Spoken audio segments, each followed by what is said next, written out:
Hello everyone, this is the fourth video of our self-paced learning material for lecture 7. So in the previous video, we've learned the concepts of colorimetry and how to calculate change in enthalpy of a reaction using colorimetric data.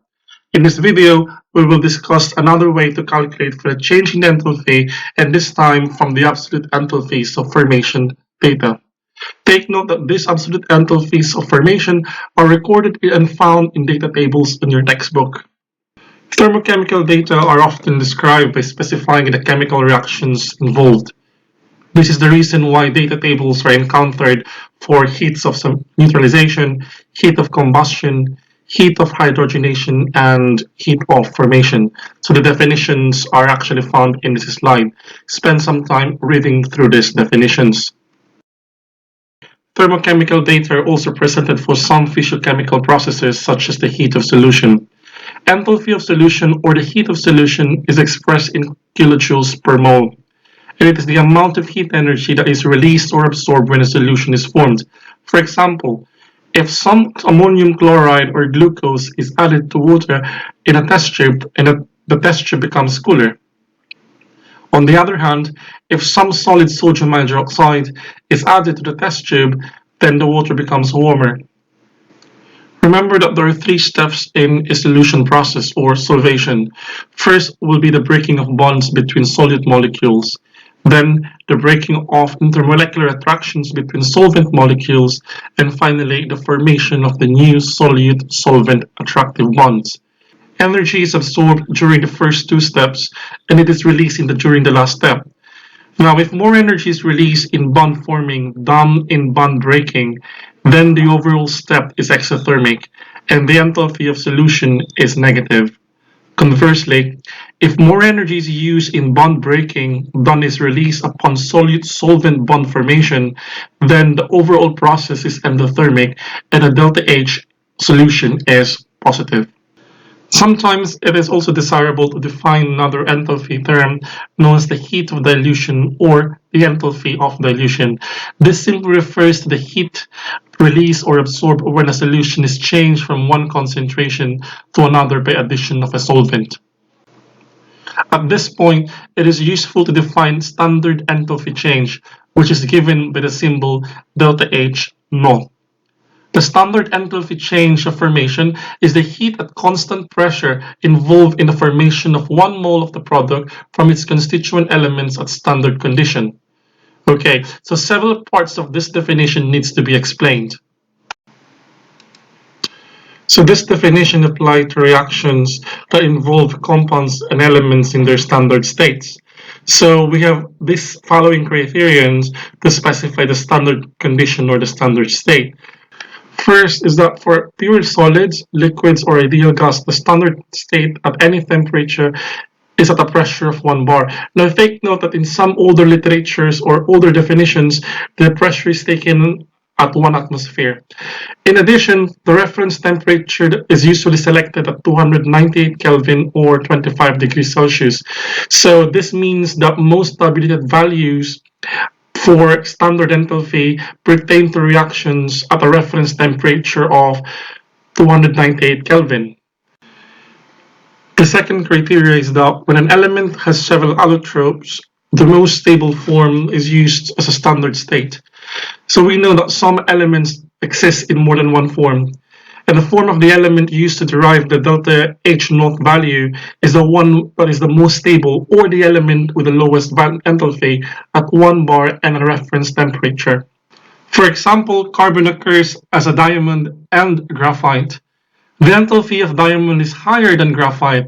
That is why the standard state of carbon is graphite and not diamond.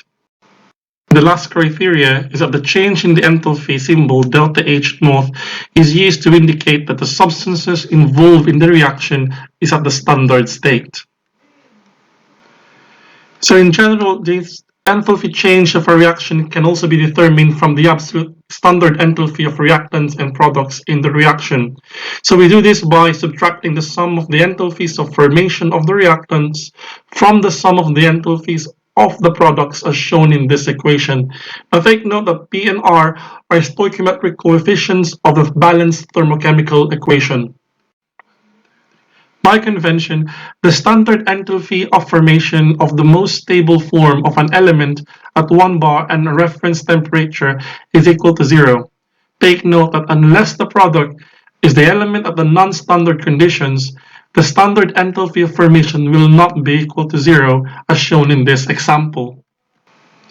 If this assumption is applied to the enthalpy of formation of a compound where the reactants are elements comprising it, then the change in standard enthalpy of formation is equal to the change in the standard enthalpy of a compound minus the sum of the standard enthalpies of the reactants.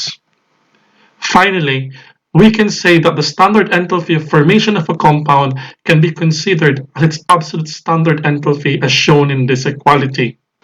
Okay, so let us consider the following reaction where 2 moles of A reacts with 1 mole of B to give 3 moles of C and 1 mole of D.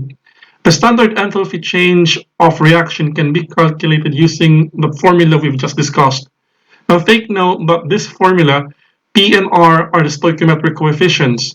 Thus, the change in the enthalpy is given by this equation. Let us apply what we've learned by considering this example. Calculate the enthalpy of combustion of ethanol from the following data on the enthalpy of formation. So we're given the reaction of combustion of ethanol here, and we are also given the standard enthalpy of formation of the reactants in the products. The enthalpy change can be calculated using the formula we just discussed earlier. Now the important thing here is to multiply the stoichiometric coefficients with the corresponding standard enthalpy of formation of the product or reactant. Substituting the values for the absolute enthalpy change of formation yields the following equation. Notice that we have a value of 0 for oxygen. Ultimately, this gives us an enthalpy of combustion of negative 1366 kilojoules per mole. Alright, so we still have some few more terms to familiarize with. So the first one is the standard enthalpy of vaporization, which is denoted by this symbol. So this refers to the change in the enthalpy per mole when a pure liquid vaporizes to gas at a pressure of 1 bar. Now, since vaporization requires heat to be added to the system, this is an endothermic process. Therefore, the enthalpy of vaporization must be greater than 0. We also have the standard enthalpy of fusion, which is denoted by this symbol. Take note that the word fusion means the same thing as melting. So this means that this is the enthalpy at which the solid absorbs when it melts. The standard enthalpy of transition, which is denoted by this symbol, refers to the standard enthalpy change accompanying any phase change. Because enthalpy is a state function, the change in enthalpy is independent of the path between two states. For example, we can imagine the conversion of a solid to vapor either as occurring by sublimation, which is the direct conversion from solid to vapor, or occurring in 2 steps. First, fusion, then vaporization of the resulting liquids, shown here. Another consequence of enthalpy being a state function is that the enthalpy changes of a forward process and its reverse differ in sign. For example, the enthalpy of vaporization of water is positive 44 kilojoules per mole at 298 kelvins. Hence, its enthalpy of condensation at that temperature is negative 44 kilojoules per mole. Now take note that condensation is just the opposite of vaporization, and therefore enthalpy of condensation is also the opposite of the enthalpy of vaporization. Another important thing to remember is that the enthalpy of condensation is an exothermic process. So this means that the heat absorbed in a reaction must be given off from the system into the surroundings. Okay, to end up with this discussion, this slide shows the different physical and chemical processes and their corresponding change in enthalpy symbols that you have to familiarize with.